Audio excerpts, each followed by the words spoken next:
Job chapter 1. In the land of Uz there lived a man whose name was Job. This man was blameless and upright. He feared God and shunned evil. He had 7 sons and 3 daughters, and he owned 7,000 sheep, 3,000 camels, 500 yoke of oxen, and 500 donkeys, and had a large number of servants. He was the greatest man among all the people of the East. His sons used to take turns holding feasts in their homes, and they would invite 3 sisters to eat and drink with them. When a period of feasting had run its course, Job would send and have them purified. Early in the morning he would sacrifice a burnt offering for each of them, thinking, "Perhaps my children have sinned and cursed God in their hearts." This was Job's regular custom.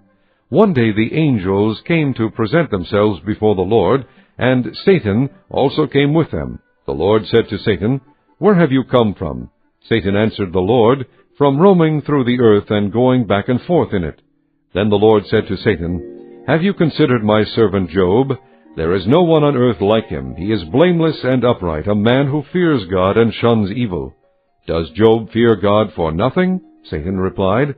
"Have you not put a hedge around him and his household and everything he has? You have blessed the work of his hands, so that his flocks and herds are spread throughout the land. But stretch out your hand and strike everything he has, and he will surely curse you to your face."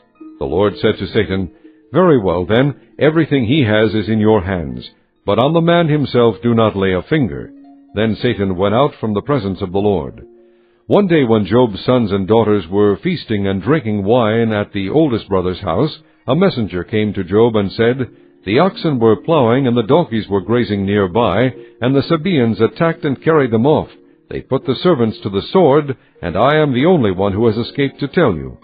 While he was still speaking, another messenger came and said, "The fire of God fell from the sky and burned up the sheep and the servants, and I am the only one who has escaped to tell you."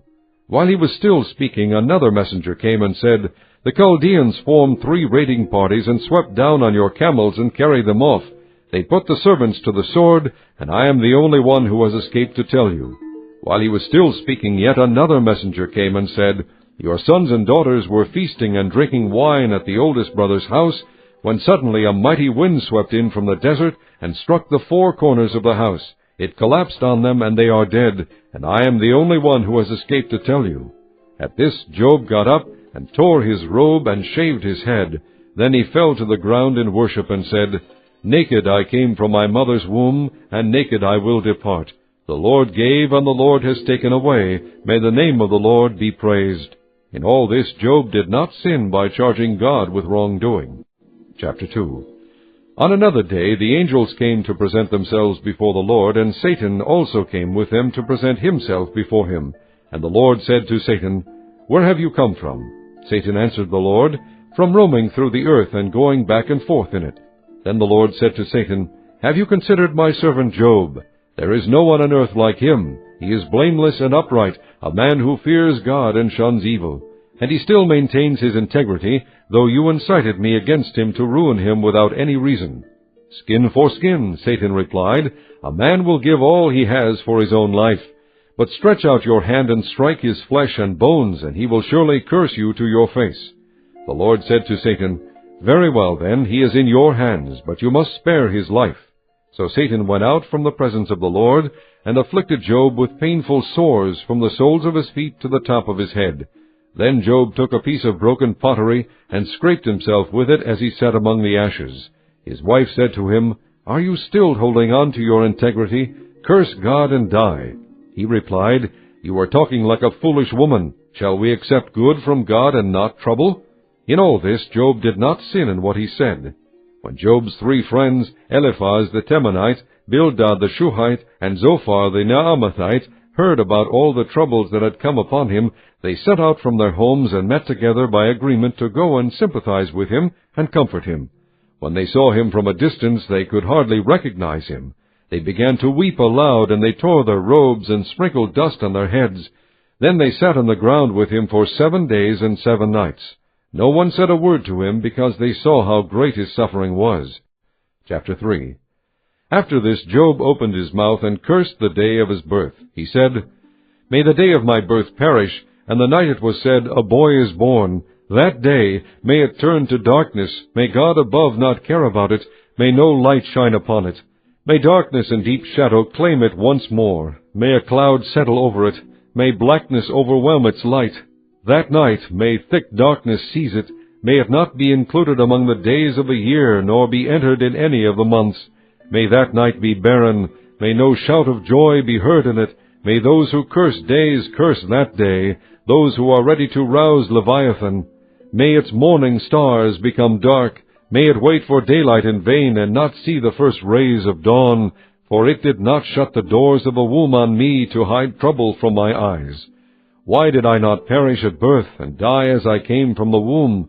Why were there knees to receive me, and breasts that I might be nursed? For now I would be lying down in peace. I would be asleep and at rest with kings and counselors of the earth, who built for themselves places now lying in ruins, with rulers who had gold, who filled their houses with silver. Or why was I not hidden in the ground like a stillborn child, like an infant who never saw the light of day? There the wicked cease from turmoil, and there the weary are at rest. Captives also enjoy their ease. They no longer hear the slave drivers shout.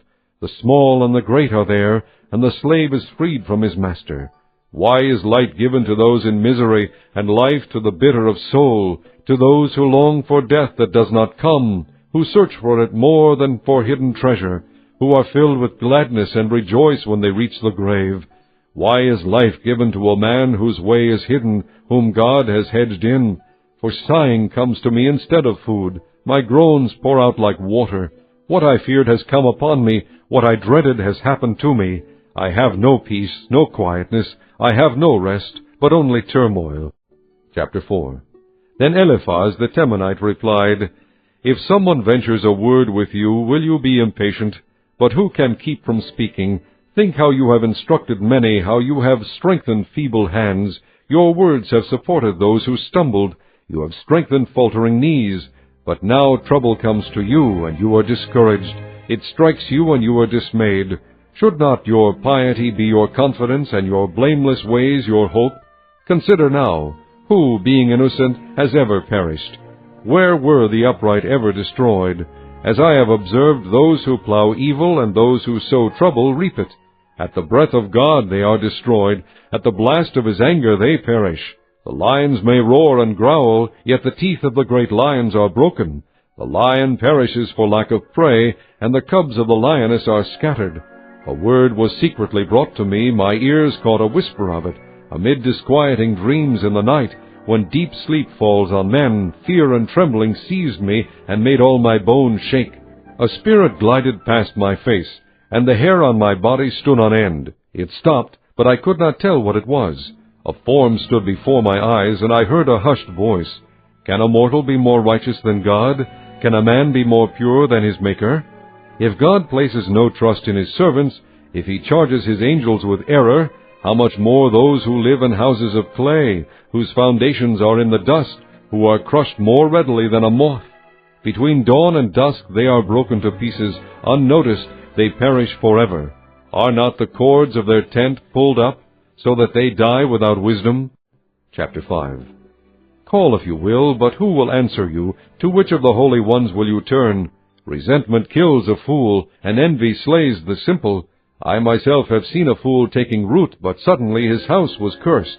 His children are far from safety, crushed in court without a defender. The hungry consume his harvest, taking it even from among thorns, and the thirsty pant after his wealth. For hardship does not spring from the soil, nor does trouble sprout from the ground. Yet man is born to trouble as surely as sparks fly upward. But if it were I would appeal to God. I would lay my cause before him. He performs wonders that cannot be fathomed, miracles that cannot be counted. He bestows rain on the earth. He sends water upon the countryside. The lowly he sets on high, and those who mourn are lifted to safety. He thwarts the plans of the crafty so that their hands achieve no success. He catches the wise in their craftiness, and the schemes of the wily are swept away.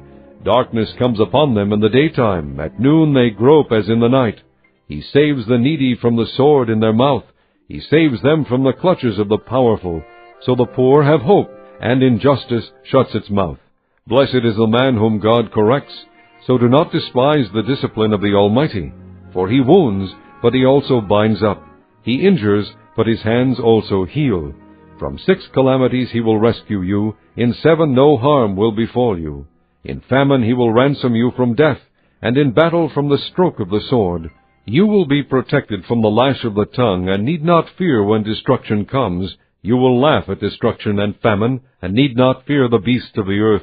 For you will have a covenant with the stones of the field, and the wild animals will be at peace with you. You will know that your tent is secure. You will take stock of your property and find nothing missing. You will know that your children will be many, and your descendants like the grass of the earth. You will come to the grave in full vigor, like sheaves gathered in season. We have examined this, and it is true. So hear it, and apply it to yourself. Chapter 6. Then Job replied, If only my anguish could be weighed, and all my misery be placed on the scales, it would surely outweigh the sand of the seas. No wonder my words have been impetuous. The arrows of the Almighty are in me. My spirit drinks in their poison. God's terrors are marshaled against me. Does a wild donkey bray when it has grass, or an ox bellow when it has fodder? Is tasteless food eaten without salt, or is there flavor in the white of an egg? I refuse to touch it. Such food makes me ill. Oh, that I might have my request, that God would grant what I hope for, that God would be willing to crush me, to let loose his hand and cut me off. Then I would still have this consolation, my joy in unrelenting pain, that I had not denied the words of the Holy One. What strength do I have that I should still hope? What prospects that I should be patient? Do I have the strength of stone? Is my flesh bronze? Do I have any power to help myself now that success has been driven from me? A despairing man should have the devotion of his friends, even though he forsakes the fear of the Almighty. But my brothers are as undependable as intermittent streams, as the streams that overflow when darkened by thawing ice and swollen with melting snow, but that cease to flow in the dry season, and in the heat vanish from their channels. Caravans turn aside from their routes. They go up into the wasteland and perish. The caravans of Tema look for water. The traveling merchants of Sheba look in hope. They are distressed because they had been confident. They arrived there only to be disappointed. Now you too have proved to be of no help. You see something dreadful and are afraid. Have I ever said, Give something on my behalf, pay a ransom for me from your wealth, deliver me from the hand of the enemy, ransom me from the clutches of the ruthless? Teach me, and I will be quiet. Show me where I have been wrong. How painful are honest words! But what do your arguments prove? Do you mean to correct what I say, and treat the words of a despairing man as wind? You would even cast lots for the fatherless and barter away your friend. But now be so kind as to look at me. Would I lie to your face? Relent, do not be unjust. Reconsider, for my integrity is at stake. Is there any wickedness on my lips? Can my mouth not discern malice? Chapter 7. Does not man have hard service on earth? Are not his days like those of a hired man, like a slave longing for the evening shadows, or a hired man waiting eagerly for his wages? So I have been allotted months of futility, and nights of misery have been assigned to me. When I lie down, I think how long before I get up. The night drags on, and I toss till dawn. My body is clothed with worms and scabs. My skin is broken and festering. My days are swifter than a weaver's shuttle, and they come to an end without hope. Remember, O God, that my life is but a breath. My eyes will never see happiness again. The eye that now sees me will see me no longer. You will look for me, but I will be no more. As a cloud vanishes and is gone, so he who goes down to the grave does not return. He will never come to his house again. His place will know him no more. Therefore I will not keep silent. I will speak out in the anguish of my spirit. I will complain in the bitterness of my soul. Am I the sea or the monster of the deep, that you put me under guard? When I think my bed will comfort me, and my couch will ease my complaint, even then you frighten me with dreams, and terrify me with visions, so that I prefer strangling and death rather than this body of mine. I despise my life. I would not live forever. Let me alone. My days have no meaning. What is man that you make so much of him, that you give him so much attention, that you examine him every morning and test him every moment? Will you never look away from me, or let me alone even for an instant? If I have sinned, what have I done to you, O watcher of men? Why have you made me your target? Have I become a burden to you? Why do you not pardon my offenses and forgive my sins? For I will soon lie down in the dust. You will search for me, but I will be no more. Chapter 8. Then Bildad the Shuhite replied, How long will you say such things? Your words are a blustering wind. Does God pervert justice? Does the Almighty pervert what is right? When your children sinned against him, he gave them over to the penalty of their sin. But if you will look to God and plead with the Almighty, if you are pure and upright, even now he will rouse himself on your behalf and restore you to your rightful place. Your beginnings will seem humble, so prosperous will your future be. Ask the former generations and find out what their fathers learned, for we were born only yesterday and know nothing, and our days on earth are but a shadow. Will they not instruct you and tell you? Will they not bring forth words from their understanding? Can papyrus grow tall where there is no marsh? Can reeds thrive without water? While still growing and uncut, they wither more quickly than grass. Such is the destiny of all who forget God. So perishes the hope of the godless. What he trusts in is fragile. What he relies on is a spider's web. He leans on his web, but it gives way. He clings to it, but it does not hold. He is like a well-watered plant in the sunshine, spreading its shoots over the garden. It entwines its roots around a pile of rocks, and looks for a place among the stones. But when it is torn from its spot, that place disowns it, and says, I never saw you. Surely its life withers away, and from the soil other plants grow. Surely God does not reject a blameless man, or strengthen the hands of evildoers. He will yet fill your mouth with laughter and your lips with shouts of joy. Your enemies will be clothed in shame, and the tents of the wicked will be no more. Chapter 9. Then Job replied, Indeed, I know that this is true, but how can a mortal be righteous before God? Though one wished to dispute with him, he could not answer him 1 time out of 1,000. His wisdom is profound, his power is vast. Who has resisted him and come out unscathed? He moves mountains without their knowing it, and overturns them in his anger. He shakes the earth from its place and makes its pillars tremble. He speaks to the sun, and it does not shine. He seals off the light of the stars. He alone stretches out the heavens and treads on the waves of the sea. He is the maker of the Bear and Orion, the Pleiades, and the constellations of the south. He performs wonders that cannot be fathomed, miracles that cannot be counted. When he passes me, I cannot see him. When he goes by, I cannot perceive him. If he snatches away, who can stop him? Who can say to him, What are you doing? God does not restrain his anger, even the cohorts of Rahabit. How then can I dispute with him? How can I find words to argue with him? Though I were innocent, I could not answer him. I could only plead with my judge for mercy. Even if I summoned him and he responded, I do not believe he would give me a hearing. He would crush me with a storm and multiply my wounds for no reason. He would not let me regain my breath, but would overwhelm me with misery. If it is a matter of strength, he is mighty, and if it is a matter of justice, who will summon him? Even if I were innocent, my mouth would condemn me. If I were blameless, it would pronounce me guilty. Although I am blameless, I have no concern for myself. I despise my own life. It is all the same. That is why I say, he destroys both the blameless and the wicked. When a scourge brings sudden death, he mocks the despair of the innocent.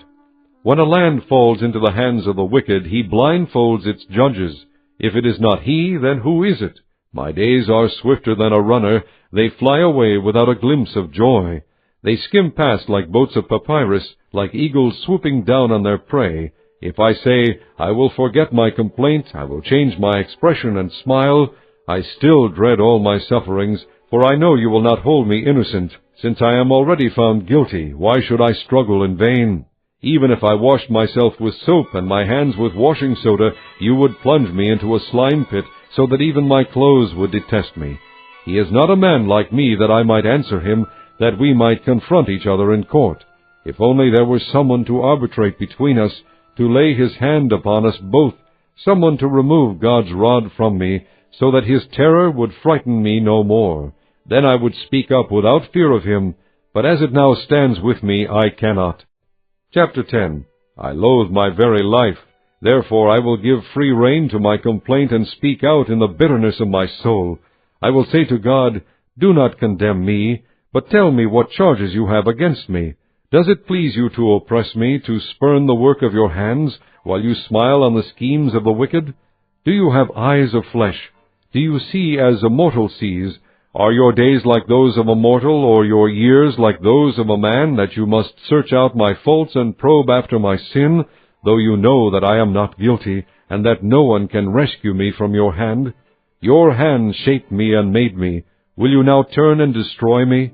Remember that you molded me like clay. Will you now turn me to dust again? Did you not pour me out like milk, and curdle me like cheese, clothe me with skin and flesh, and knit me together with bones and sinews? You gave me life, and showed me kindness, and in your providence watched over my spirit. But this is what you concealed in your heart, and I know that this was in your mind. If I sinned, you would be watching me, and would not let my offense go unpunished. If I am guilty, woe to me! Even if I am innocent, I cannot lift my head, for I am full of shame, and drowned in my affliction. If I hold my head high, you stalk me like a lion, and again display your awesome power against me. You bring new witnesses against me, and increase your anger toward me. Your forces come against me, wave upon wave. Why then did you bring me out of the womb? I wish I had died before any eye saw me.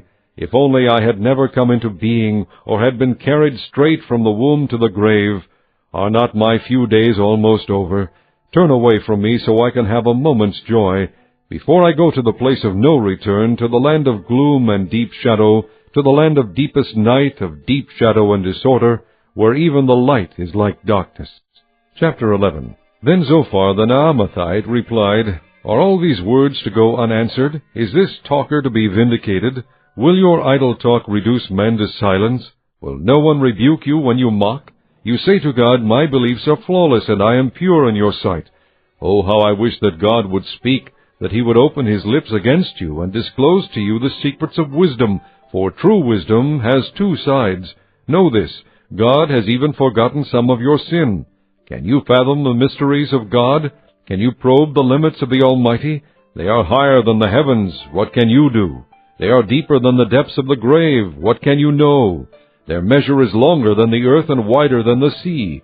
If he comes along and confines you in prison and convenes a court, who can oppose him? Surely he recognizes deceitful men, and when he sees evil, does he not take note? But a witless man can no more become wise than a wild donkey's colt can be born a man. Yet if you devote your heart to him and stretch out your hands to him, if you put away the sin that is in your hand and allow no evil to dwell in your tent, then you will lift up your face without shame. You will stand firm and without fear. You will surely forget your trouble, recalling it only as waters gone by. Life will be brighter than noonday, and darkness will become like morning. You will be secure, because there is hope. You will look about you and take your rest in safety. You will lie down with no one to make you afraid, and many will court your favor. But the eyes of the wicked will fail, and escape will elude them. Their hope will become a dying gasp. Chapter 12. Then Job replied, Doubtless you are the people, and wisdom will die with you. But I have a mind as well as you. I am not inferior to you. Who does not know all these things? I have become a laughingstock to my friends, though I called upon God, and he answered, a mere laughingstock, though righteous and blameless. Men at ease have contempt for misfortune, as the fate of those whose feet are slipping. The tents of marauders are undisturbed, and those who provoke God are secure, those who carry their God in their hands.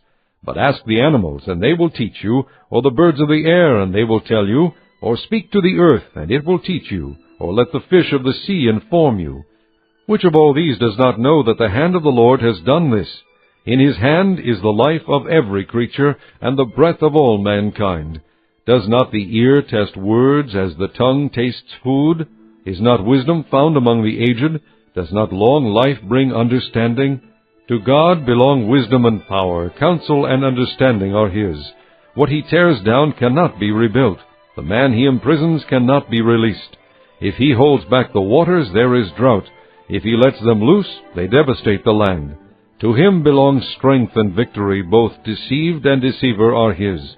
He leads counselors away, stripped, and makes fools of judges.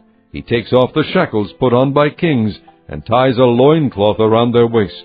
He leads priests away stripped, and overthrows men long established. He silences the lips of trusted advisers, and takes away the discernment of elders. He pours contempt on nobles and disarms the mighty. He reveals the deep things of darkness and brings deep shadows into the light. He makes nations great and destroys them. He enlarges nations and disperses them. He deprives the leaders of the earth of their reason. He sends them wandering through a trackless waste. They grope in darkness with no light. He makes them stagger like drunkards.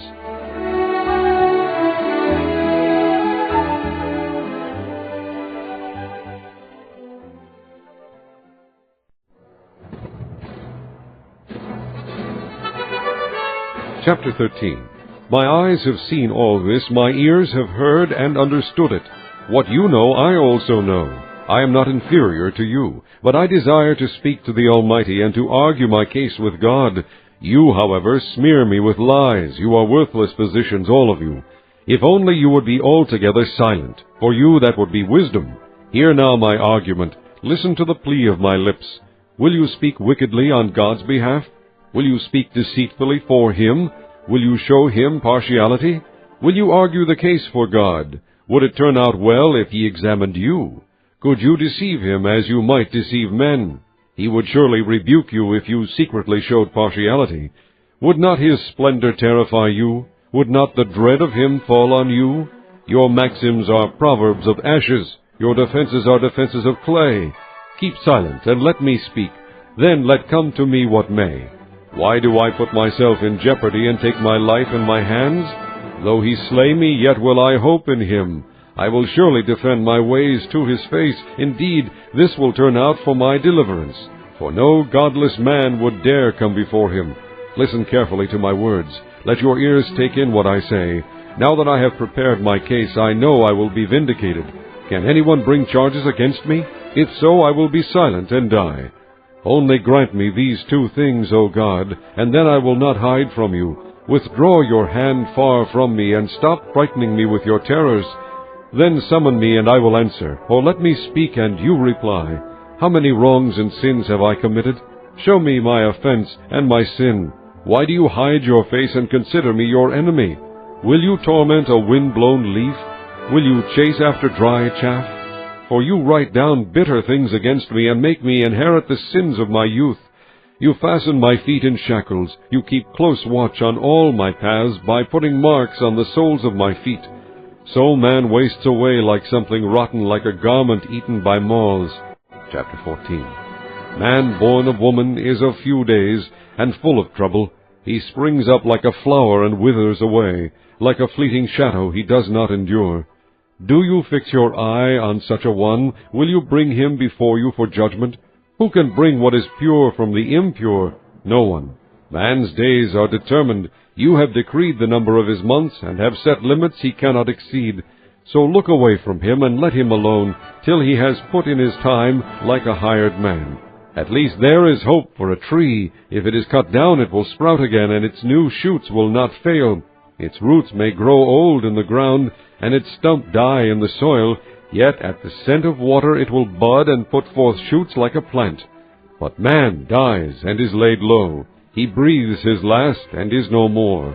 As water disappears from the sea, or a riverbed becomes parched and dry, so man lies down and does not rise. Till the heavens are no more, men will not awake or be roused from their sleep. If only you would hide me in the grave and conceal me till your anger has passed. If only you would set me a time and then remember me. If a man dies, will he live again? All the days of my hard service I will wait for my renewal to come. You will call and I will answer you. You will long for the creature your hands have made. Surely then you will count my steps, but not keep track of my sin. My offenses will be sealed up in a bag. You will cover over my sin. But as a mountain erodes and crumbles, and as a rock is moved from its place, as water wears away stones, and torrents wash away the soil, so you destroy man's hope. You overpower him once for all, and he is gone. You change his countenance and send him away. If his sons are honored, he does not know it. If they are brought low, he does not see it. He feels but the pain of his own body, and mourns only for himself. Chapter 15. Then Eliphaz the Temanite replied, Would a wise man answer with empty notions, or fill his belly with the hot east wind? Would he argue with useless words, with speeches that have no value? But you even undermine piety and hinder devotion to God. Your sin prompts your mouth. You adopt the tongue of the crafty. Your own mouth condemns you, not mine. Your own lips testify against you. Are you the first man ever born? Were you brought forth before the hills? Do you listen in on God's counsel? Do you limit wisdom to yourself? What do you know that we do not know? What insights do you have that we do not have? The gray-haired and the aged are on our side, men even older than your father. Are God's consolations not enough for you, words spoken gently to you? Why has your heart carried you away, and why do your eyes flash, so that you vent your rage against God, and pour out such words from your mouth? What is man, that he could be pure, or one born of woman, that he could be righteous? If God places no trust in his holy ones, if even the heavens are not pure in his eyes, how much less man, who is vile and corrupt, who drinks up evil like water? Listen to me, and I will explain to you. Let me tell you what I have seen, what wise men have declared, hiding nothing received from their fathers, to whom alone the land was given when no alien passed among them. All his days the wicked man suffers torment, the ruthless, through all the years stored up for him. Terrifying sounds fill his ears. When all seems well, marauders attack him. He despairs of escaping the darkness. He is marked for the sword. He wanders about, food for vultures. He knows the day of darkness is at hand. Distress and anguish fill him with terror. They overwhelm him like a king poised to attack, because he shakes his fist at God and vaunts himself against the Almighty, defiantly charging against him with a thick, strong shield. Though his face is covered with fat and his waist bulges with flesh, he will inhabit ruined towns and houses where no one lives, houses crumbling to rubble. He will no longer be rich, and his wealth will not endure, nor will his possessions spread over the land. He will not escape the darkness. A flame will wither his shoots, and the breath of God's mouth will carry him away. Let him not deceive himself by trusting what is worthless, for he will get nothing in return. Before his time he will be paid in full, and his branches will not flourish. He will be like a vine stripped of its unripe grapes, like an olive tree shedding its blossoms, for the company of the godless will be barren, and fire will consume the tents of those who love bribes. They conceive trouble and give birth to evil. Their womb fashions deceit. Chapter 16. Then Job replied, I have heard many things like these. Miserable comforters are you all. Will your long-winded speeches never end? What ails you that you keep on arguing? I also could speak like you if you were in my place. I could make fine speeches against you and shake my head at you. But my mouth would encourage you. Comfort from my lips would bring you relief. Yet if I speak, my pain is not relieved, and if I refrain, it does not go away. Surely, O God, you have worn me out. You have devastated my entire household. You have bound me, and it has become a witness. My gauntness rises up and testifies against me. God assails me and tears me in his anger and gnashes his teeth at me. My opponent fastens on me his piercing eyes. Men open their mouths to jeer at me. They strike my cheek in scorn and unite together against me. God has turned me over to evil men and thrown me into the clutches of the wicked.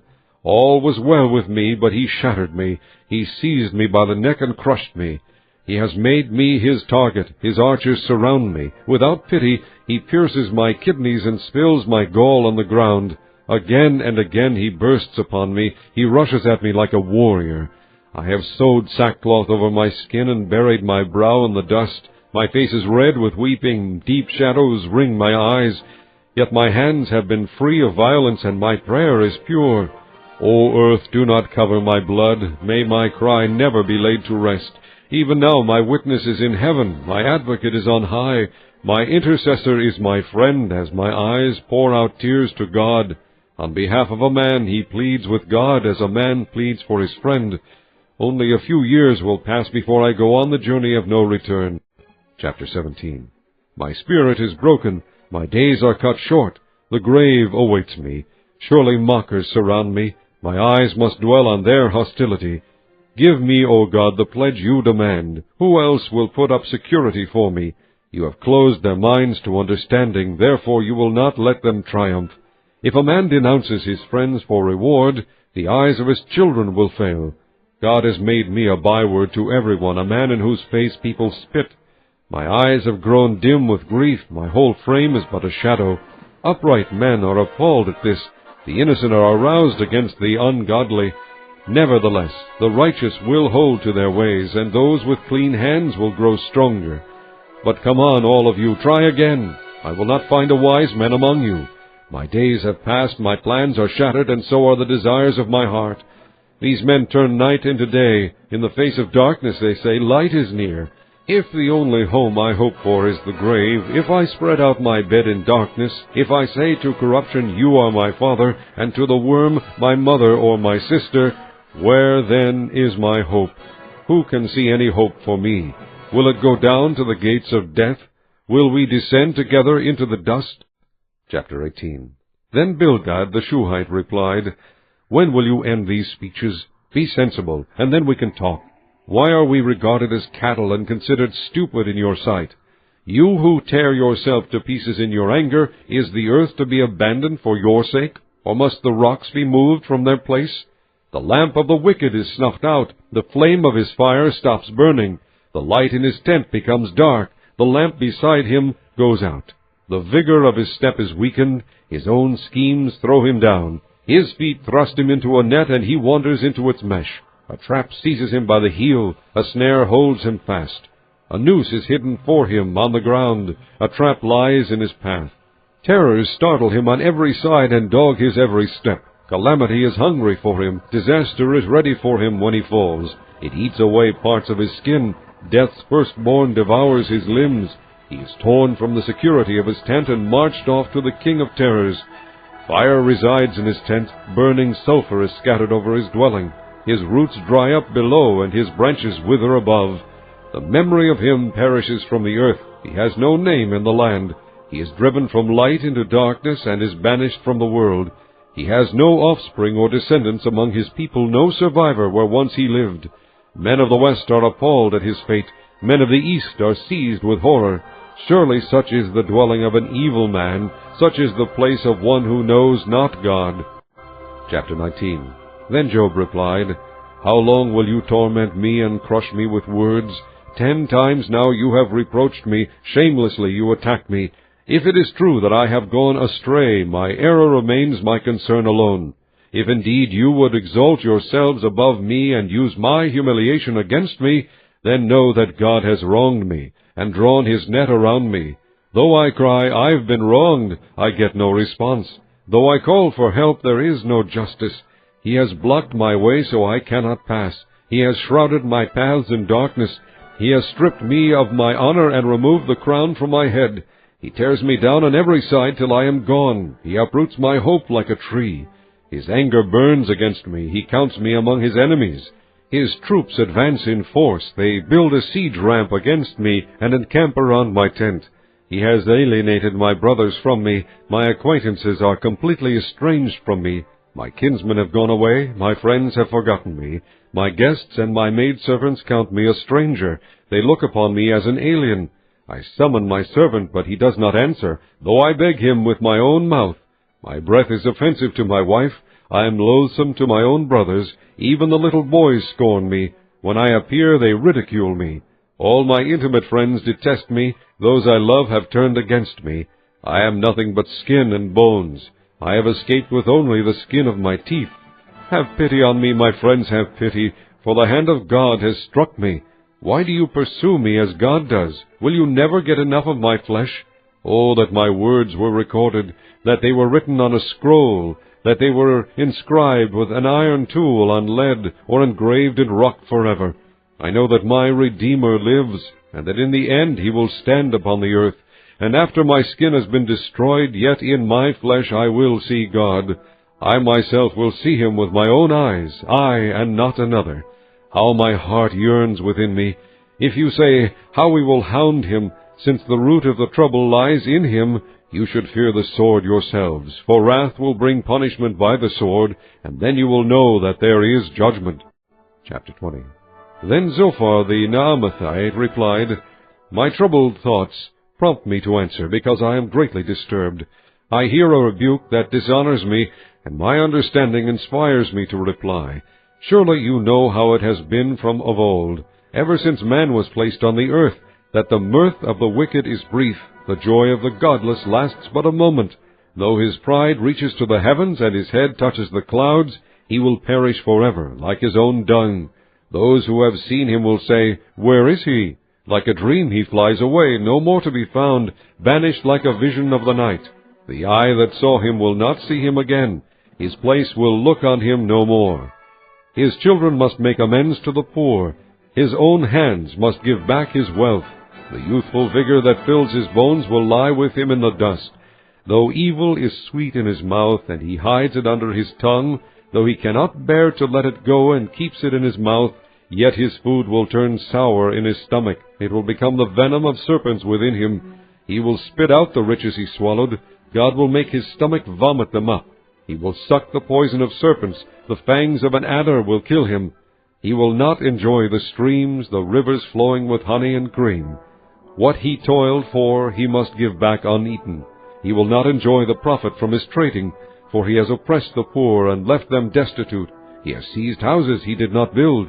Surely he will have no respite from his craving. He cannot save himself by his treasure. Nothing is left for him to devour. His prosperity will not endure. In the midst of his plenty, distress will overtake him. The full force of misery will come upon him. When he has filled his belly, God will vent his burning anger against him and rain down his blows upon him. Though he flees from an iron weapon, a bronze-tipped arrow pierces him. He pulls it out of his back, the gleaming point out of his liver. Terrors will come over him. Total darkness lies in wait for his treasures. A fire unfanned will consume him and devour what is left in his tent. The heavens will expose his guilt. The earth will rise up against him. A flood will carry off his house, rushing waters on the day of God's wrath. Such is the fate God allots the wicked, the heritage appointed for them by God. Chapter 21. Then Job replied, Listen carefully to my words. Let this be the consolation you give me. Bear with me while I speak, and after I have spoken, mock on. Is my complaint directed to man? Why should I not be impatient? Look at me and be astonished. Clap your hand over your mouth. When I think about this, I am terrified. Trembling seizes my body. Why do the wicked live on, growing old and increasing in power? They see their children established around them, their offspring before their eyes. Their homes are safe and free from fear. The rod of God is not upon them. Their bulls never fail to breed. Their cows calve and do not miscarry.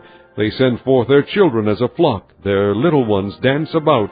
They sing to the music of tambourine and harp. They make merry to the sound of the flute. They spend their years in prosperity and go down to the grave in peace. Yet they say to God, Leave us alone. We have no desire to know your ways. Who is the Almighty that we should serve him? What would we gain by praying to him? But their prosperity is not in their own hands. So I stand aloof from the counsel of the wicked. Yet how often is the lamp of the wicked snuffed out? How often does calamity come upon them, the fate God allots in his anger? How often are they like straw before the wind, like chaff swept away by a gale? It is said, God stores up a man's punishment for his sons. Let him repay the man himself, so that he will know it. Let his own eyes see his destruction. Let him drink of the wrath of the Almighty. For what does he care about the family he leaves behind when his allotted months come to an end? Can anyone teach knowledge to God, since he judges even the highest? One man dies in full vigor, completely secure and at ease, his body well nourished, his bones rich with marrow. Another man dies in bitterness of soul, never having enjoyed anything good. Side by side they lie in the dust, and worms cover them both. I know full well what you are thinking, the schemes by which you would wrong me. You say, Where now is the great man's house, the tents where wicked men lived? Have you never questioned those who travel? Have you paid no regard to their accounts, that the evil man is spared from the day of calamity, that he is delivered from the day of wrath? Who denounces his conduct to his face? Who repays him for what he has done? He is carried to the grave, and watch is kept over his tomb. The soil in the valley is sweet to him. All men follow after him, and a countless throng goes before him. So how can you console me with your nonsense? Nothing is left of your answers but falsehood. Chapter 22. Then Eliphaz the Temanite replied, Can a man be of benefit to God? Can even a wise man benefit him? What pleasure would it give the Almighty if you were righteous? What would he gain if your ways were blameless?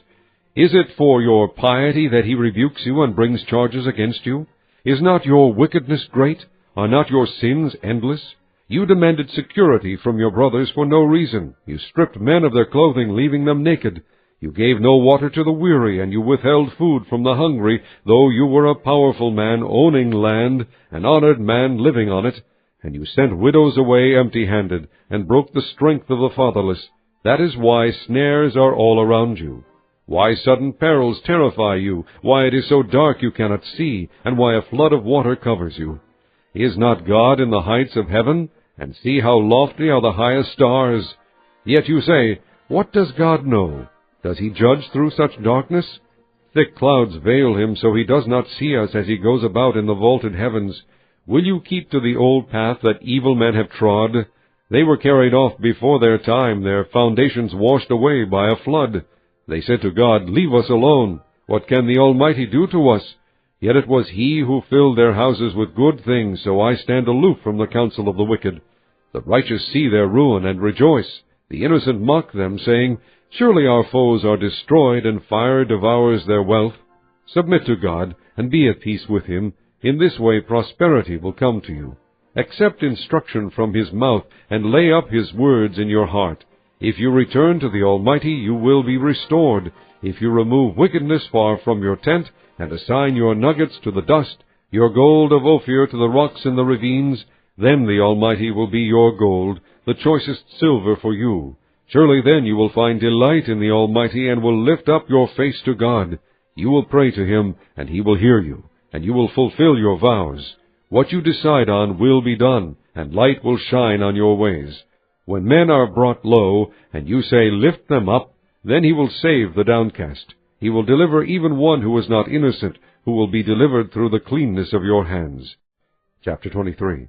Then Job replied, even today my complaint is bitter. His hand is heavy in spite of my groaning. If only I knew where to find him, if only I could go to his dwelling. I would state my case before him and fill my mouth with arguments. I would find out what he would answer me, and consider what he would say. Would he oppose me with great power? No, he would not press charges against me. There an upright man could present his case before him, and I would be delivered forever from my judge. But if I go to the east, he is not there. If I go to the west, I do not find him. When he is at work in the north, I do not see him. When he turns to the south, I catch no glimpse of him. But he knows the way that I take. When he has tested me, I will come forth as gold. My feet have closely followed his steps. I have kept to his way without turning aside. I have not departed from the commands of his lips. I have treasured the words of his mouth more than my daily bread.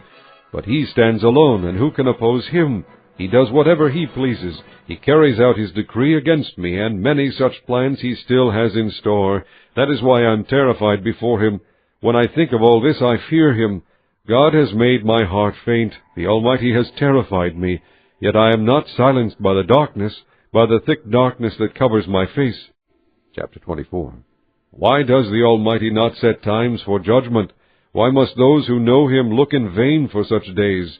Men move boundary stones, they pasture flocks they have stolen, they drive away the orphan's donkey and take the widow's ox in pledge. They thrust the needy from the path and force all the poor of the land into hiding. Like wild donkeys in the desert, the poor go about their labor of foraging food. The wasteland provides food for their children. They gather fodder in the fields and glean in the vineyards of the wicked.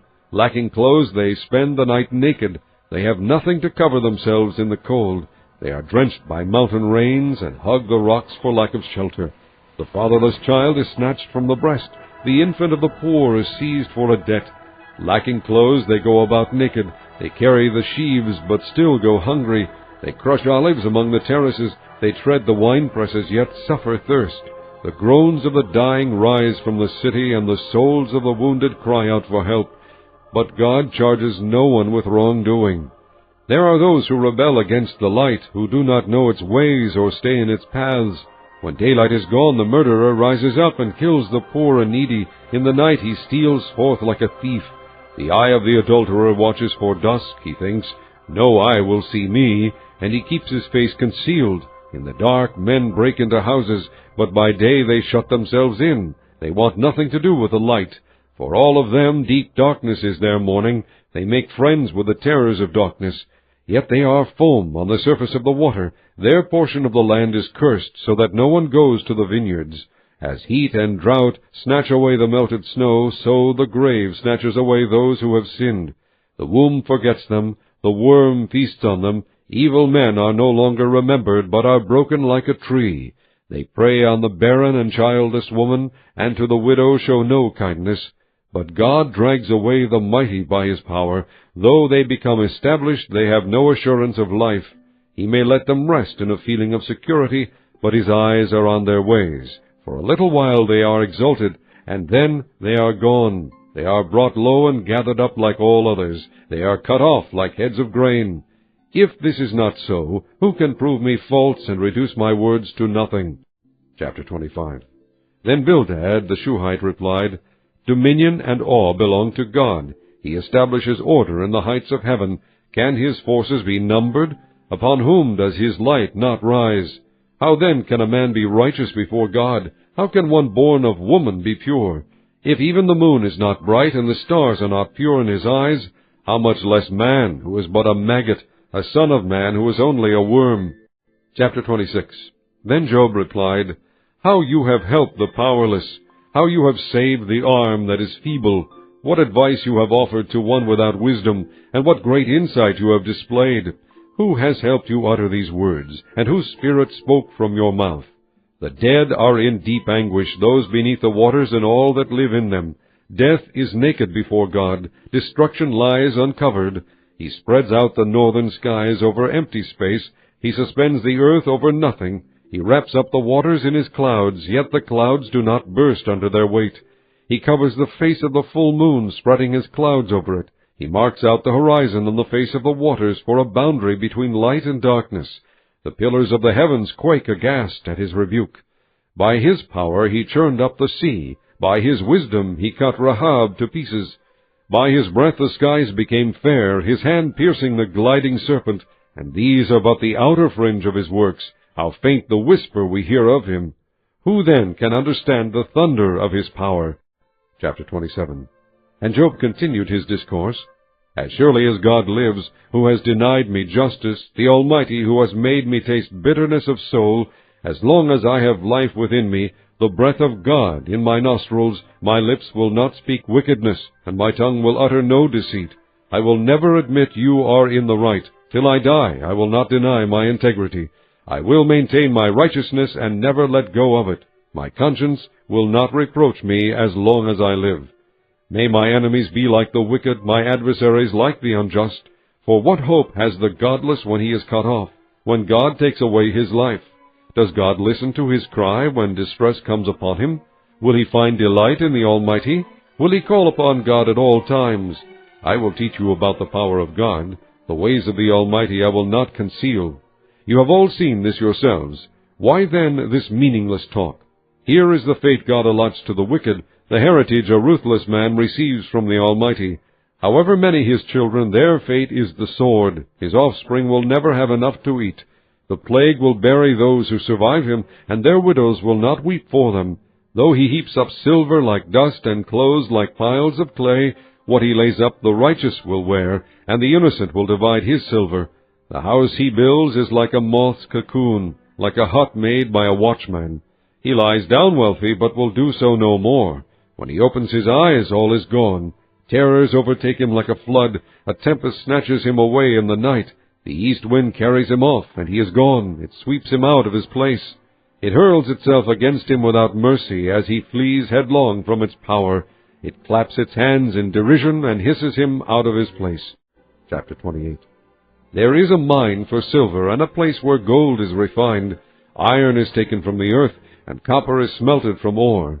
Man puts an end to the darkness. He searches the farthest recesses for ore in the blackest darkness. Far from where people dwell he cuts a shaft, in places forgotten by the foot of man. Far from men he dangles and sways. The earth from which food comes is transformed below as by fire. Sapphires come from its rocks, and its dust contains nuggets of gold. No bird of prey knows that hidden path. No falcon's eye has seen it. Proud beasts do not set foot on it, and no lion prowls there.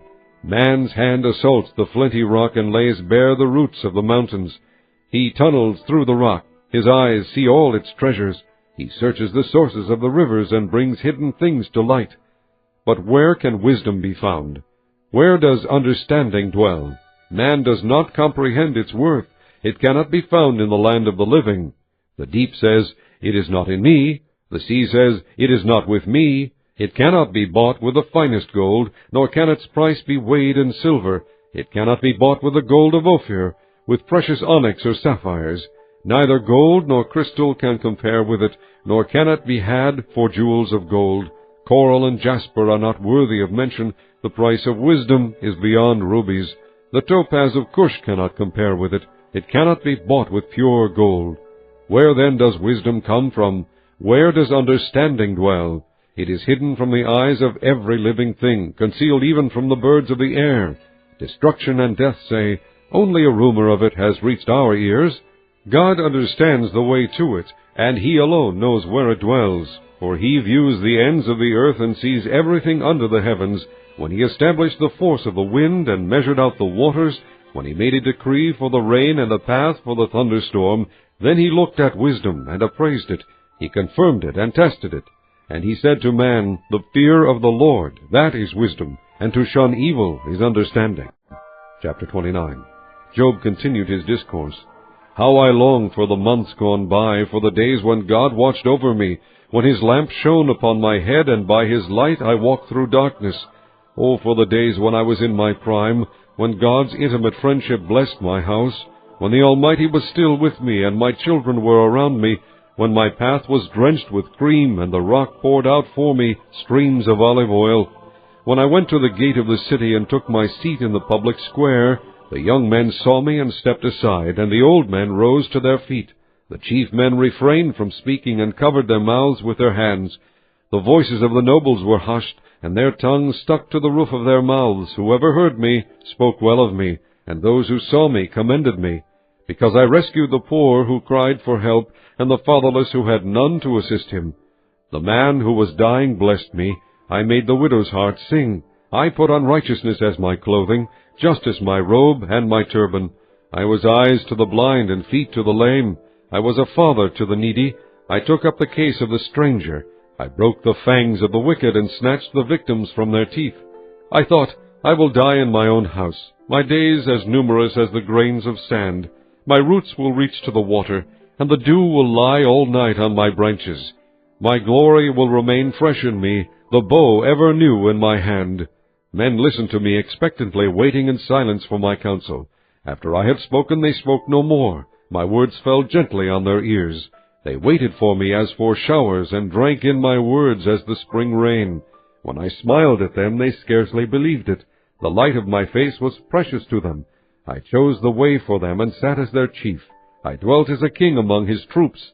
I was like one who comforts mourners. Chapter 30. But now they mock me, men younger than I, whose fathers I would have disdained to put with my sheepdogs. Of what use was the strength of their hands to me, since their vigor had gone from them? Haggard from want and hunger, they roamed the parched land in desolate wastelands at night. In the brush they gathered salt herbs, and their food was the root of the broom tree.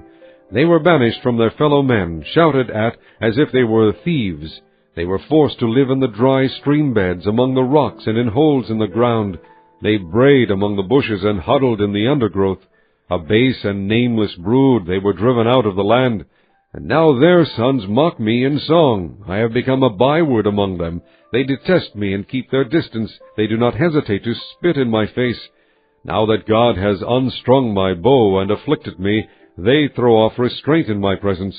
On my right the tribe attacks. They lay snares for my feet. They build their siege ramps against me. They break up my road. They succeed in destroying me without anyone's helping them. They advance as through a gaping breach. Amid the ruins they come rolling in. Terrors overwhelm me. My dignity is driven away as by the wind. My safety vanishes like a cloud. And now my life ebbs away. Days of suffering grip me. Night pierces my bones. My gnawing pains never rest. In His great power God becomes like clothing to me. He binds me like the neck of my garment. He throws me into the mud, and I am reduced to dust and ashes. I cry out to you, O God, but you do not answer. I stand up, but you merely look at me. You turn on me ruthlessly. With the might of your hand you attack me. You snatch me up and drive me before the wind. You toss me about in the storm. I know you will bring me down to death, to the place appointed for all the living. Surely no one lays a hand on a broken man when he cries for help in his distress. Have I not wept for those in trouble? Has not my soul grieved for the poor?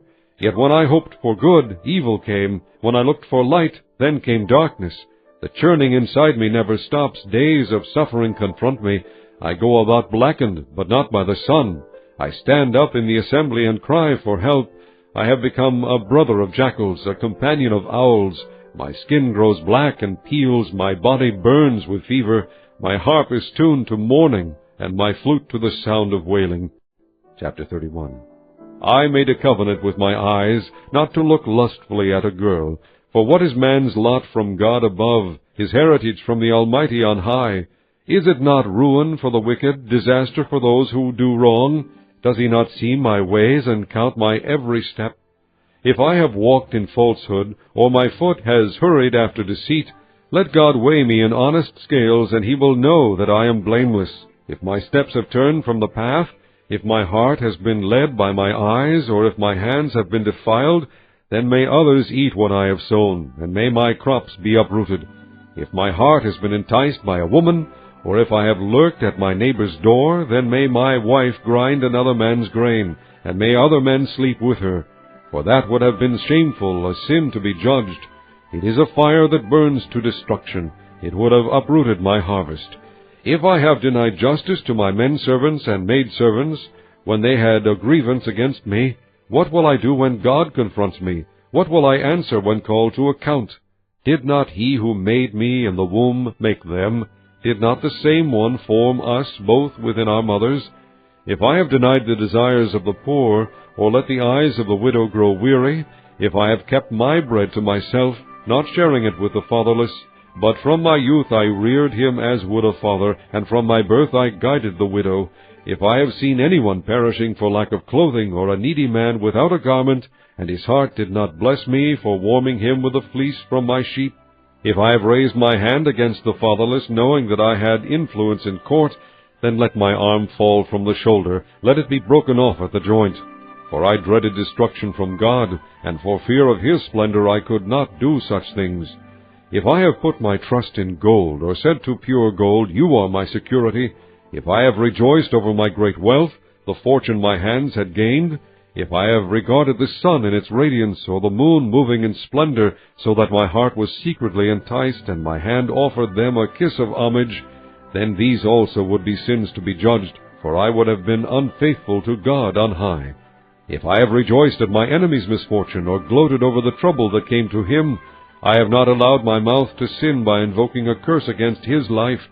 If the men of my household have never said, who has not had his fill of Job's meat? But no stranger had to spend the night in the street, for my door was always open to the traveler.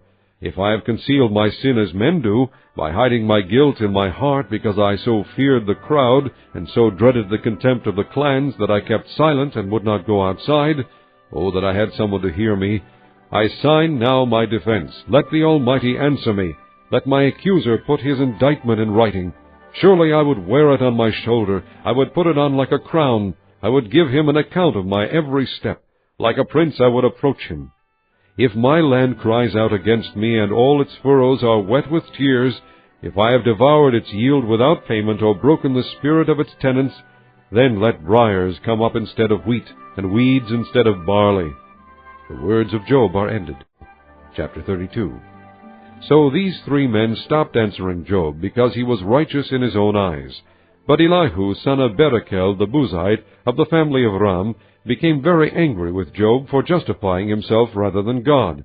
He was also angry with the three friends, because they had found no way to refute Job, and yet had condemned him. Now Elihu had waited before speaking to Job, because they were older than he. But when he saw that the three men had nothing more to say, his anger was aroused. So Elihu, son of Barachel the Buzite, said, I am young in years, and you are old. That is why I was fearful, not daring to tell you what I know. I thought, age should speak, advanced years should teach wisdom. But it is the Spirit in a man, the breath of the Almighty, that gives him understanding. It is not only the old who are wise, not only the aged who understand what is right. Therefore I say, listen to me. I too will tell you what I know. I waited while you spoke. I listened to your reasoning. While you were searching for words, I gave you my full attention. But not one of you has proved Job wrong. None of you has answered his arguments. Do not say, we have found wisdom. Let God refute him, not man. But Job has not marshaled his words against me, and I will not answer him with your arguments. They are dismayed and have no more to say. Words have failed them. Must I wait now that they are silent, now that they stand there with no reply? I too will have my say. I too will tell what I know, for I am full of words, and the Spirit within me compels me. Inside I am like bottled up wine, like new wineskins ready to burst. I must speak and find relief. I must open my lips and reply. I will show partiality to no one, nor will I flatter any man.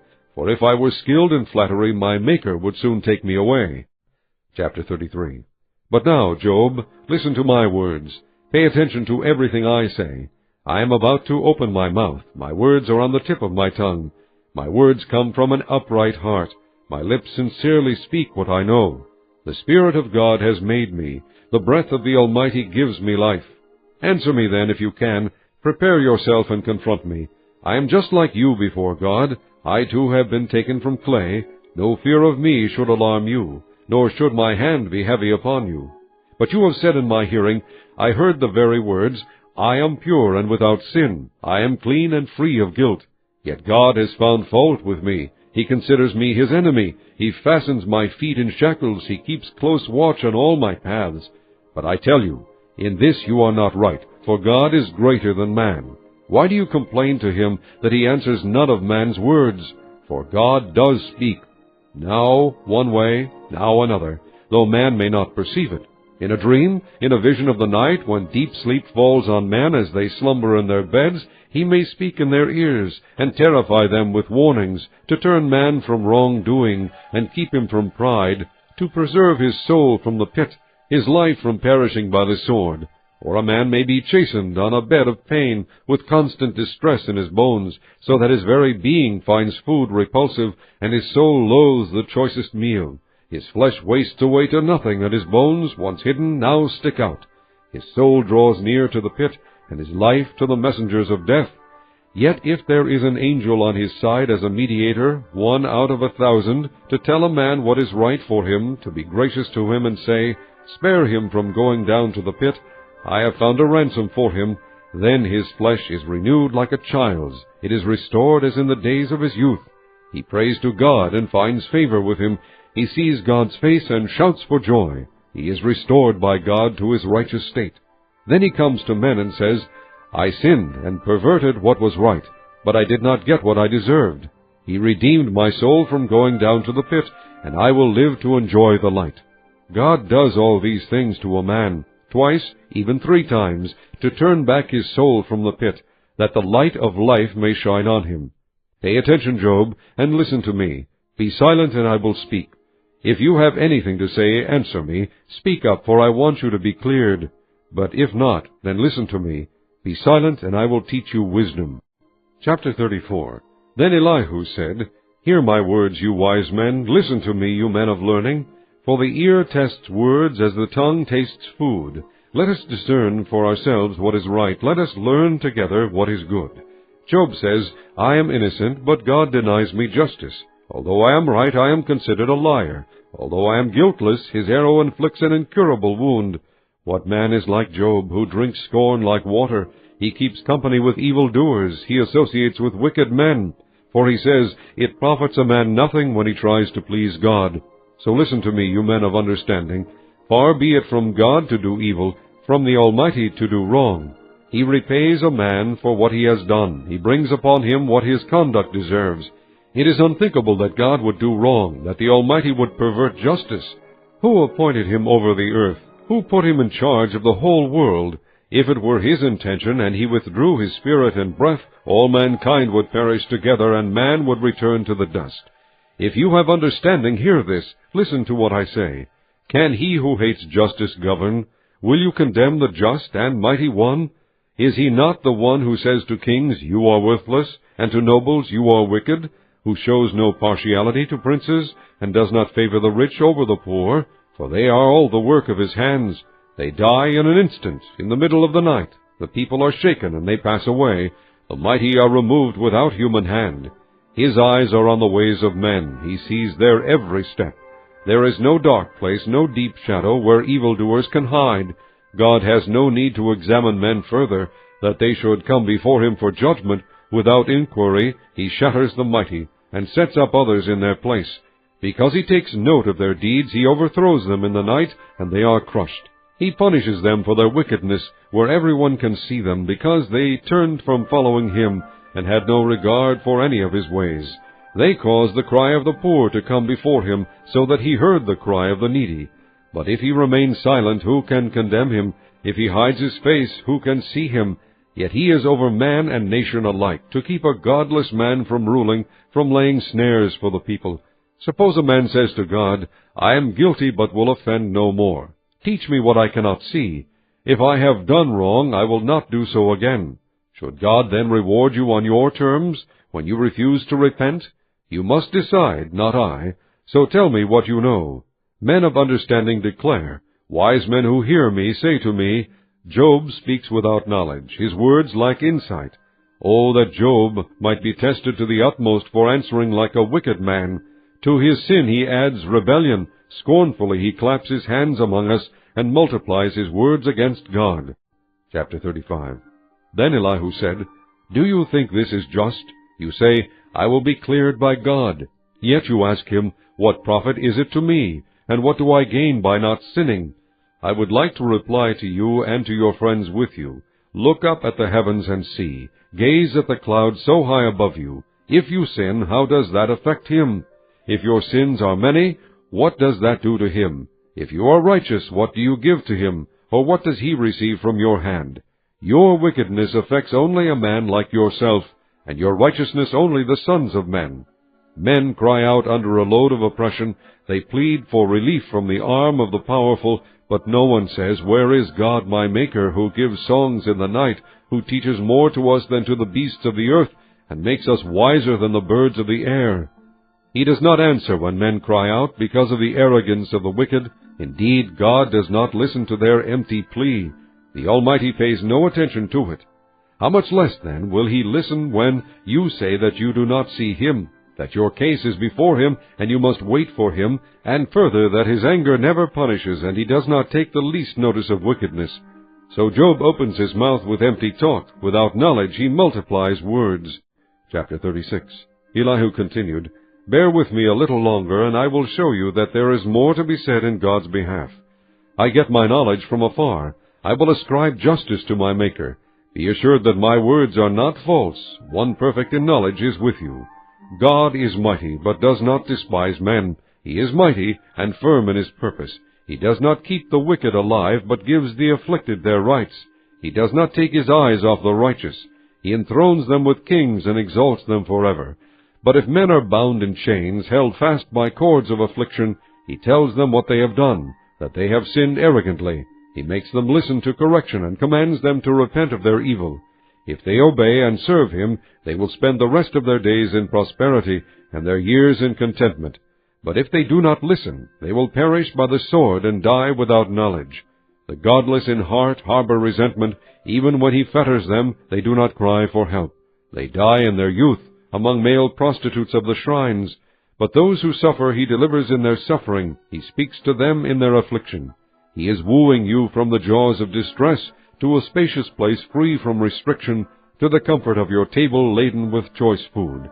But now you are laden with the judgment due the wicked. Judgment and justice have taken hold of you. Be careful that no one entices you by riches. Do not let a large bribe turn you aside. Would your wealth, or even all your mighty efforts, sustain you so you would not be in distress? Do not long for the night, to drag people away from their homes. Beware of turning to evil, which you seem to prefer to affliction. God is exalted in his power. Who is a teacher like him? Who has prescribed his ways for him, or said to him, You have done wrong? Remember to extol his work, which men have praised in song. All mankind has seen it, men gaze on it from afar. How great is God, beyond our understanding! The number of his years is past finding out. He draws up the drops of water, which distill as rain to the streams. The clouds pour down their moisture, and abundant showers fall on mankind. Who can understand how he spreads out the clouds, how he thunders from his pavilion? See how he scatters his lightning about him, bathing the depths of the sea. This is the way he governs the nations, and provides food in abundance. He fills his hands with lightning and commands it to strike its mark. His thunder announces the coming storm. Even the cattle make known its approach. Chapter 37. At this my heart pounds and leaps from its place. Listen, listen to the roar of his voice, to the rumbling that comes from his mouth. He unleashes his lightning beneath the whole heaven, and sends it to the ends of the earth. After that comes the sound of his roar. He thunders with his majestic voice. When his voice resounds, he holds nothing back. God's voice thunders in marvelous ways. He does great things beyond our understanding. He says to the snow, "Fall on the earth," and to the rain shower, "Be a mighty downpour," so that all men he has made may know his work. He stops every man from his labor. The animals take cover, they remain in their dens. The tempest comes out from its chamber, the cold from the driving winds. The breath of God produces ice, and the broad waters become frozen. He loads the clouds with moisture, he scatters his lightning through them. At his direction they swirl around over the face of the whole earth to do whatever he commands them. He brings the clouds to punish men or to water his earth and show his love. Listen to this, Job. Stop and consider God's wonders. Do you know how God controls the clouds and makes his lightning flash? Do you know how the clouds hang poised, those wonders of him who is perfect in knowledge? You who swelter in your clothes when the land lies hushed under the south wind, can you join him in spreading out the skies, hard as a mirror of cast bronze? Tell us what we should say to him. We cannot draw up our case because of our darkness. Should he be told that I want to speak? Would any man ask to be swallowed up? Now no one can look at the sun, bright as it is in the skies after the wind has swept them clean. Out of the north he comes in golden splendor. God comes in awesome majesty. The Almighty is beyond our reach and exalted in power. In his justice and great righteousness he does not oppress. Therefore men revere him, for does he not have regard for all the wise in heart? Chapter 38. Then the Lord answered Job out of the storm. He said, Who is this that darkens my counsel with words without knowledge? Brace yourself like a man. I will question you, and you shall answer me. Where were you when I laid the earth's foundation? Tell me if you understand. Who marked off its dimensions? Surely you know. Who stretched a measuring line across it? On what were its footings set? Or who laid its cornerstone, while the morning stars sang together, and all the angels shouted for joy? Who shut up the sea behind doors when it burst forth from the womb? When I made the clouds its garment and wrapped it in thick darkness, when I fixed limits for it and set its doors and bars in place, when I said, This far you may come and no farther. Here is where your proud waves halt. Have you ever given orders to the morning, or shown the dawn its place, that it might take the earth by the edges and shake the wicked out of it? The earth takes shape like clay under a seal. Its features stand out like those of a garment. The wicked are denied their light, and their upraised arm is broken. Have you journeyed to the springs of the sea, or walked in the recesses of the deep? Have the gates of death been shown to you? Have you seen the gates of the shadow of death? Have you comprehended the vast expanse of the earth? Tell me if you know all this. What is the way to the abode of light, and where does darkness reside? Can you take them to their places? Do you know the paths to their dwellings? Surely you know, for you were already born. You have lived so many years. Have you entered the storehouses of the snow, or seen the storehouses of the hail, which I reserve for times of trouble, for days of war and battle? What is the way to the place where the lightning is dispersed, or the place where the east winds are scattered over the earth? Who cuts a channel for the torrents of rain, and a path for the thunderstorm, to water a land where no man lives, a desert with no one in it, to satisfy a desolate wasteland, and make it sprout with grass? Does the rain have a father? Who fathers the drops of dew? From whose womb comes the ice? Who gives birth to the frost from the heavens, when the waters become hard as stone, when the surface of the deep is frozen? Can you bind the beautiful Pleiades? Can you loose the cords of Orion? Can you bring forth the constellations in their seasons, or lead out the bear with its cubs? Do you know the laws of the heavens? Can you set up God's dominion over the earth? Can you raise your voice to the clouds, and cover yourself with a flood of water? Do you send the lightning bolts on their way? Do they report to you, "Here we are"? Who endowed the heart with wisdom, or gave understanding to the mind? Who has the wisdom to count the clouds? Who can tip over the water jars of the heavens when the dust becomes hard and the clods of earth stick together? Do you hunt the prey for the lioness and satisfy the hunger of the lions when they crouch in their dens or lie in wait in a thicket? Who provides food for the raven when its young cry out to God and wander about for lack of food? Chapter 39. Do you know when the mountain goats give birth? Do you watch when the doe bears her fawn? Do you count the months till they bear? Do you know the time they give birth? They crouch down and bring forth their young. Their labor pains are ended. Their young thrive and grow strong in the winds. They leave and do not return. Who let the wild donkey go free? Who untied his ropes? I gave him the wasteland as his home, the salt flats as his habitat.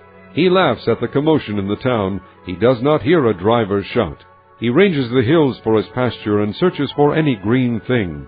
Will the wild ox consent to serve you? Will he stay by your manger at night? Can you hold him to the furrow with a harness? Will he till the valleys behind you? Will you rely on him for his great strength? Will you leave your heavy work to him? Can you trust him to bring in your grain and gather it to your threshing floor?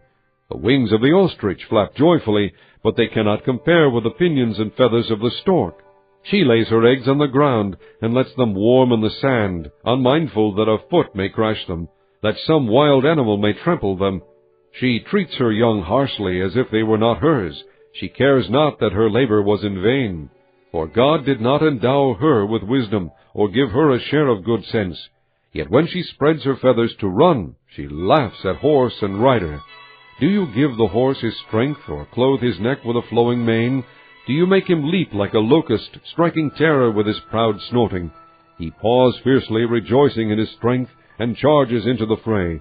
He laughs at fear, afraid of nothing. He does not shy away from the sword. The quiver rattles against his side, along with the flashing spear and lance. In frenzied excitement he eats up the ground. He cannot stand still when the trumpet sounds. At the blast of the trumpet he snorts, "Aha!" He catches the scent of battle from afar, the shout of commanders and the battle cry.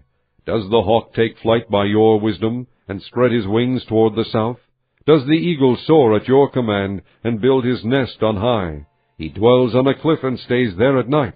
A rocky crag is his stronghold. From there he seeks out his food. His eyes detect it from afar. His young ones feast on blood, and where the slain are, there is he. Chapter 40. The Lord said to Job, Will the one who contends with the Almighty correct him? Let him who accuses God answer him. Then Job answered the Lord, I am unworthy. How can I reply to you? I put my hand over my mouth.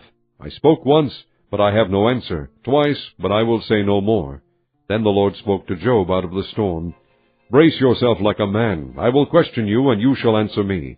Would you discredit my justice? Would you condemn me to justify yourself? Do you have an arm like God's, and can your voice thunder like his? Then adorn yourself with glory and splendor, and clothe yourself in honor and majesty.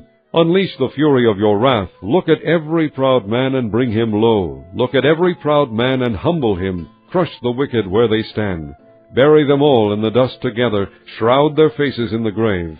Then I myself will admit to you that your own right hand can save you. Look at the behemoth, which I made along with you, and which feeds on grass like an ox. What strength he has in his loins! What power in the muscles of his belly! His tail sways like a cedar. The sinews of his thighs are close knit. His bones are tubes of bronze. His limbs like rods of iron. He ranks first among the works of God, yet his Maker can approach him with his sword. The hills bring him their produce, and all the wild animals play nearby. Under the lotus plant he lies, hidden among the reeds in the marsh. The lotuses conceal him in their shadow. The poplars by the stream surround him. When the river rages, he is not alarmed. He is secure, though the Jordan should surge against his mouth. Can anyone capture him by the eyes, or trap him and pierce his nose? Chapter 41. Can you pull in the Leviathan with a fishhook, or tie down his tongue with a rope? Can you put a cord through his nose or pierce his jaw with a hook? Will he keep begging you for mercy? Will he speak to you with gentle words? Will he make an agreement with you for you to take him as your slave for life? Can you make a pet of him like a bird, or put him on a leash for your girls? Will traitors barter for him? Will they divide him up among the merchants? Can you fill his hide with harpoons, or his head with fishing spears? If you lay a hand on him, you will remember the struggle and never do it again. Any hope of subduing him is false. The mere sight of him is overpowering. No one is fierce enough to rouse him. Who then is able to stand against me? Who has a claim against me that I must pay? Everything under heaven belongs to me. I will not fail to speak of his limbs, his strength, and his graceful form. Who can strip off his outer coat? Who would approach him with a bridle? Who dares open the doors of his mouth, ringed about with his fearsome teeth? His back has rows of teeth tightly sealed together, each one so close to the next that no air can pass between. They are joined fast to one another. They cling together and cannot be parted. His snorting throws out flashes of light. His eyes are like the rays of dawn. Firebrands stream from his mouth. Sparks of fire shoot out. Smoke pours from his nostrils as from a boiling pot over a fire of reeds. His breath sets coals ablaze, and flames dart from his mouth. Strength resides in his neck. Dismay goes before him. The folds of his flesh are tightly joined. They are firm and immovable. His chest is hard as rock, hard as a lower millstone. When he rises up, the mighty are terrified. They retreat before his thrashing. The sword that reaches him has no effect, nor does the spear, or the dart, or the javelin. Iron he treats like straw, and bronze like rotten wood. Arrows do not make him flee. Slingstones are like chaff to him. A club seems to him but a piece of straw. He laughs at the rattling of the lance. His undersides are jagged potsherds, leaving a trail in the mud like a threshing sledge. He makes the depths churn like a boiling cauldron, and stirs up the sea like a pot of ointment. Behind him he leaves a glistening wake. One would think the deep had white hair. Nothing on earth is his equal, a creature without fear. He looks down on all that are haughty. He is king over all that are proud. Chapter 42. Then Job replied to the Lord, I know that you can do all things. No plan of yours can be thwarted. You asked, Who is this that obscures my counsel without knowledge? Surely I spoke of things I did not understand, things too wonderful for me to know.